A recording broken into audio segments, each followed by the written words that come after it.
You can appreciate that big sound, the cool lighting, the supersized entertainment. But who runs it? Who's behind the scenes? Who's making it all happen? The Air Canada Centre is Toronto's biggest venue, probably one of the biggest venues in all of Canada. And now you're going to have a chance to meet the folks who keep it going. Amber scored an interview with the techies who set up for the NHL hockey games and see how they're working on one of the most exciting sporting events around. Let's take a look. I'm here at the Air Canada Centre in Toronto for my first NHL hockey game. But I'm not here to see the hockey team, I'm here to see the tech team, the people who make all the technology in the Air Canada Centre work.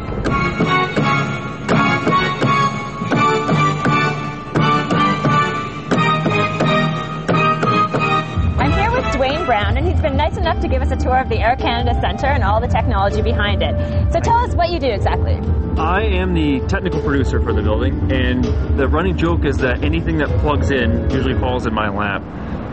In reality, I'm responsible for the sound systems, the Jumbotron, the broadcast. People, when they come in here, they patch into the building. We have to make sure that they get all their feeds in and out of the building so you can watch it at home on television. And yeah, a little thing that happens around here that just, like I said, just pops up at any given time. Let's talk a little bit about the Jumbotron and how that works. I know it's a piece of pride for all of you guys. It is. It was Sony is not in so much the Jumbotron business anymore, but they came to us and wanted to build this Jumbotron that we have now. It was the first widescreen Jumbotron in North America indoors. It actually is 16 feet wide by 9 feet high, so it's a true high definition ratio. Even though we don't shoot high definition here. So let's go downstairs and take a look at some of the LED screens and see how those operate. Sure, let's go. I guess Center Ice is a pretty good place to check out all these LEDs. One of the few locations where you can see everything that's in the building, yeah. So I know that Van Boding's going to come right up here pretty soon. Who is in charge of the LEDs, and can we meet him? Yeah, we got Tim as our main guy, and he actually sits way upstairs, and we can go up there and talk with him if you'd like. All right, let's go chat with him. Basically, we come up with concepts and ideas, working with different people within the Leafs organization, and then we come up with a goal concept. Then I'll design that idea, create it on a Mac system, actually build a really, really long file that's technically it's 14,464 pixels long by 36 pixels high, and then that gets built in a video stream that's actually that wide of a video file. And then when you basically cut that all up into a standard video file, which you see over here. So it actually gets cut up into different segments, and that actually shoots out. It's a standard video file, but it actually shoots out to different pieces of the board and then strings all back together. And then when you play it, you actually get a full piece of animation stringing back in. I think I liked it a little bit better on Center Ice. It's kind of high up here. We're quite a ways up. Actually, we're about 100 feet off the ice right now. Oh, wow. So quickly, why don't you tell us a little bit about the catwalk and what's so important up here? There's two things up here that make the Air Canada Centre what it is. One is the lighting, obviously. You want to have bright lights when you're shooting for a sporting event, and we've got tons of lights up here. The lighting levels in here can go up to 300-foot candles, which is more than enough for any television broadcast. But what really makes this place rock is the sound system we've got. That's all up here in the catwalk. We've got, there's two parts to it. There's the bass bin setup, which is a step system.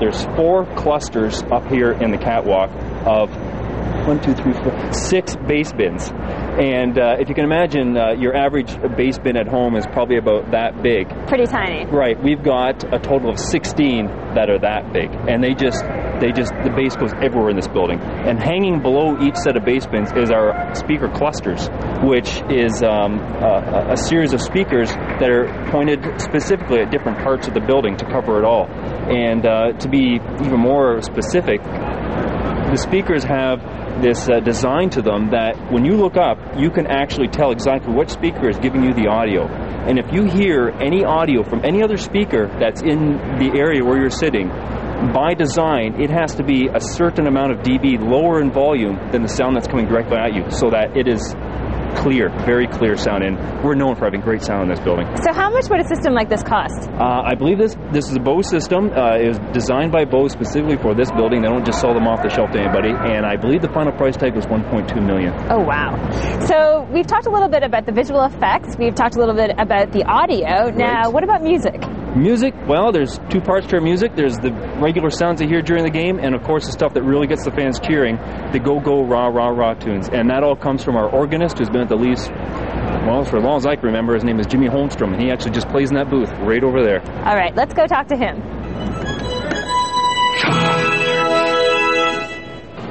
Hi guys, welcome. Come on in. How we doing? Good. How are you doing? Very well. Now the Leafs are about to come on the ice and win this game. Sure. What can I do for you? Tell us what you do here. Oh, I got the best job in the whole world. I'm the luckiest fan in the universe. I get to do all the game music. I get to pump up the crowd, or pump up the team, or just provide music that is the soundtrack to the game. As the players play it on the ice, I put the bug in the ear.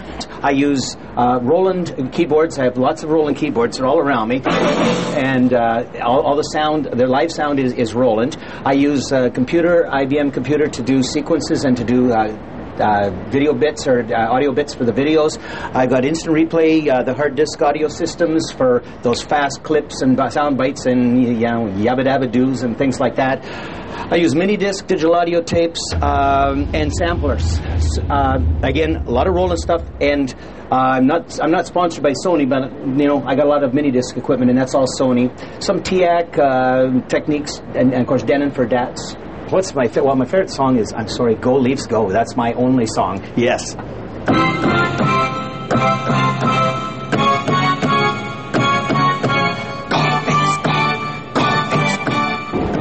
We're now here in the control room where there seems to be a lot of technology. A lot of hubbub in here. So what goes on in here exactly? This is our own in-house broadcasting center for the Jumbotron. We've got everything a television studio has in here, and it's just for the 19,000 people that are out there in the audience. So how many people work in here normally? For an average game night, we usually got about 7 or 8 people in here, and then there's another 7 or 8 people that are out and about for cameras and different things. We got a good complement here. So we've met Jimmy. He's quite the character. He is indeed, and we've got a few more characters around here. We do? All right. So let's meet someone. Ian would be our next guy. He's our hockey director for the games in-house. A director will sit here where I am. Over here is our technical director, the switcher. So everything the director calls out, the TD will do on the board here, and that will call up all the sources and effects. To my left over here is our graphics operator, and basically anything that's graphic, whether it's a full billboard or whether it's just a lower third with a player's name and stats, comes from this operator who works off the 2 computers. Beside that is an Avid operator. It's our video editor and file server. So all of our pre-edited video playback comes off the Avid. And beside there we have our 4 tape machines. So we have a tape operator that does all of our replays throughout the game, and then a camera control operator that controls all the video and color levels for the cameras. And behind me, in the room back there, Courtney, our sound guy, basically controls all the sound throughout the building and all the areas of the sound, in the bowl, in the concourses, everything like that. So. Thanks so much for the tour, Dwayne. That was great. I have to ask you, has anything ever gone wrong? Well, we don't like to talk about it, but occasionally things do go wrong. One time in basketball, not hockey, one of the shot clocks stopped working, and that's obviously a big deal in basketball. I had to get down there behind the clock and physically hold 2 bare wires together to keep it working until there's a break and play. For the rest of that night, the broadcasters called that the Dwayne end of the court. Not something I'm proud of, but it happens. So things do happen. They do happen, definitely. All right. Well, hopefully nothing happens tonight. Thank you. It's my first NHL game, so I'm going to go grab my popcorn that you gave me, sit down, and watch the game. I'm sure you'll enjoy it. Thanks a lot, Dwayne. Yep. And so how was the game? Did you enjoy it was fun. It was really, really fun. I mean, it's amazing that I've never seen an NHL game, but it was great. And it was so cool to see all the technology behind the center and talk to Dwayne. I mean, you can imagine how much information he knows about all the different parts of the Air Canada Centre. He's managing a huge team, and he was just a gem to be able to chat with. It's surprisingly complicated. I mean, it's like they're doing a TV show and doing this and doing that. And I mean, there's a whole lot of stuff going on. Yeah, there really is. I mean, we just scraped the surface in some ways. I mean, we did a tour of most of it, but I mean, then there's the basement and there's a whole bunch more happening. But we tried to touch on some of the main areas. It was really a lot of fun. Exciting job. You said he works about 80-hour week. Yeah, he works a lot of hours, but he loves it, you know, why not? as do all the people there. I mean, huge hockey fans. I went with Matt, our associate producer, and yeah, he was also really happy to be there, and it was just a really great vibe in the whole place. And the keyboardist is very famous. Jimmy, he's quite popular. Everybody knows who he is, and for years he was a riot. I think we did a 10-minute interview with him, and he just went on. And I mean, he could have his own show. He's hilarious. I'm actually surprised to see that there is still somebody playing an organ. I always thought, oh man, they've got those things recorded, and they just press a button. But he actually sits there and plays it. Yeah, and he's been there forever. I mean, it's just really, really cool, and he loves it so much. He's so excited at every game, and so it's just neat to go and see all these characters who've worked there for a while, and are just seem to be really big hockey fans and tech fans as well. The Leafs won. The Leafs won.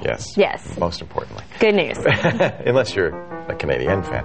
For more about the Air Canada Centre and Tech Inside, visit our website, callforhelptv.com. Time for a short break. We'll be back with a quick tour of our studio control room. Not quite so fancy, but we do have a guy playing his organ in there as we go to a commercial. Let's take a look. 10, 9, Standby commercials, 7, 6, commercials, 4, 3, roll commercials, 2,